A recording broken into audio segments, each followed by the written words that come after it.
अखिया अखिया में कवन जादू चुरा के तू रख ले बारू। अरे हम होश में नहीं बने, हम होश में नहीं बने। देखा भैया वीडियो मत डाली है। जब तक मेरी शादी नहीं हुई थी तब तक तो मैं फिट था, बर्दाश्त था। लेकिन जब से शादी हुई, लेकिन शादी भी किससे हुई? मेरी वाइफ इंस्पेक्टर है बिहार में। लेना अब ना लिए काका। डर देखो यार, मजाक मत करो, मैं डर लगता है हमको यार, हमको भी मजाक लगता नहीं है। नगेंद्र भैया। अब कहीं भी जाता हूँ तो बोलते किसके पास जा रहे हो, नाम लिखा के दो, तो लिख के देना पड़ता है राजेश भैया के पास, नागेंद्र भैया के पास। दादा हमनी के चाचा को बनल जाई। इंतजार करो, इंतजार बा। अबे तो हम खुद ही बच्चे बने। हाँ नो खुशखबरी दी भौजाई से भाई आए। ओहो, यही प्यार है, यही दिन होता है कि जैसे रोज आवे। दादा मैंने आपका सुर संग्राम में सुना था, क्या चीज है? छोड़ दो यार, सब पहले जौन गाना गाते थे तो। लेकिन भैया वीडियो पर बनाई है, लेकिन डाली हम निहारा कर दे तलाक वाला को जो है झूठों के। हाँ कोनो भरोसा हो, मेहरारू के दिमाग यहाँ ना होला, यहाँ होला। पुरुष जितने भी हैं सब दिल से लेते हैं, लेकिन मेहरारू जितने भी हैं सब दिमाग से लेते हैं। बड़ा तकलीफ होता है भैया, लेकिन ठीक बा, जौन हो देखल जाए। अब आइए मुस्कान जी माइनर दो। अखिया माइनर, अखिया में कवन जादू क्या बात। चोरा के तू रख ले बारू। हम होश में नहीं बने, अरे हम होश में नहीं बने। तो जहिया से तक में बारू।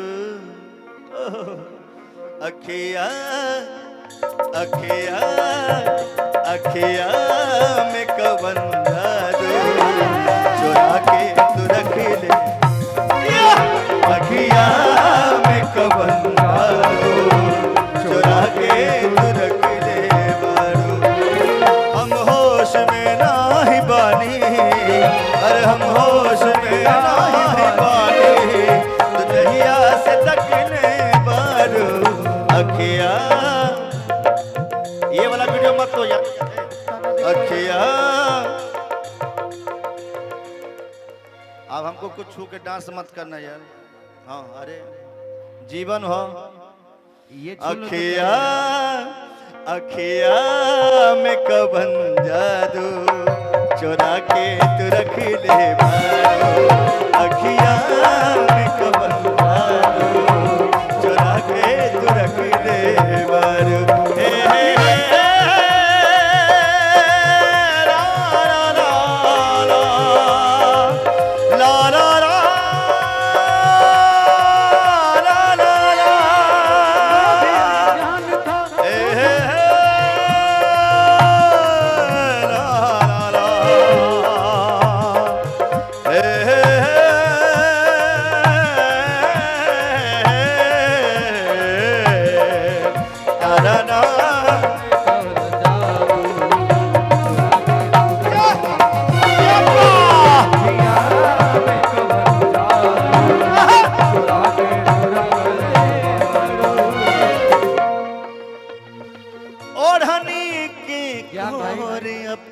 स्वागत है ज्ञानचंद गौड़ जी।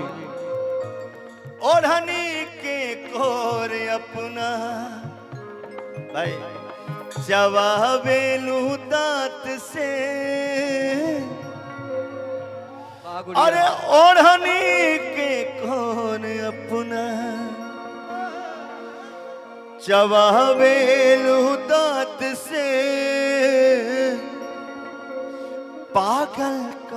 दिहल बारू ओहो पहिल के मुलाकात से हाय हाय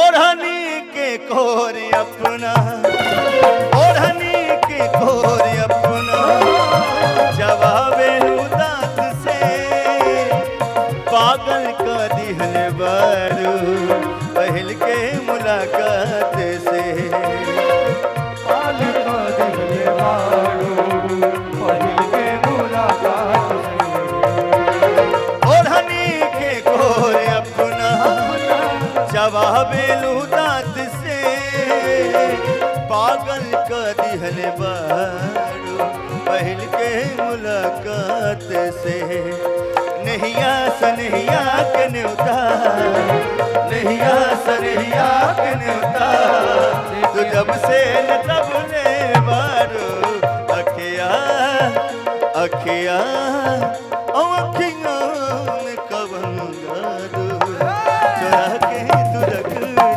बारू अखिया में कवन जादू चुरा के तू रख ले बारू हो अखिया में कवन जादू चुरा के तू रख ले बारू अखिया में कवन जादू चुरा के तू रख ले बारू हम होश में नाही बानी हम होश में नाही बानी तुझहिया से तकले बारू अखिया हो अखिया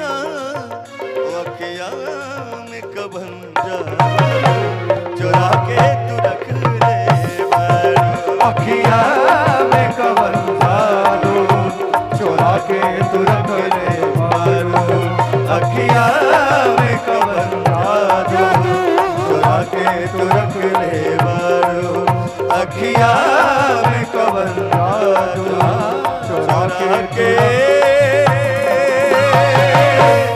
तू रख ले बारू। दादा एक गाने की फरमाइश है Thank आपकी you. वो दादा एक मिनट दादा एक गाने की वो फरमाइश है कि तमाम लोग वो ढूंढ रहे हैं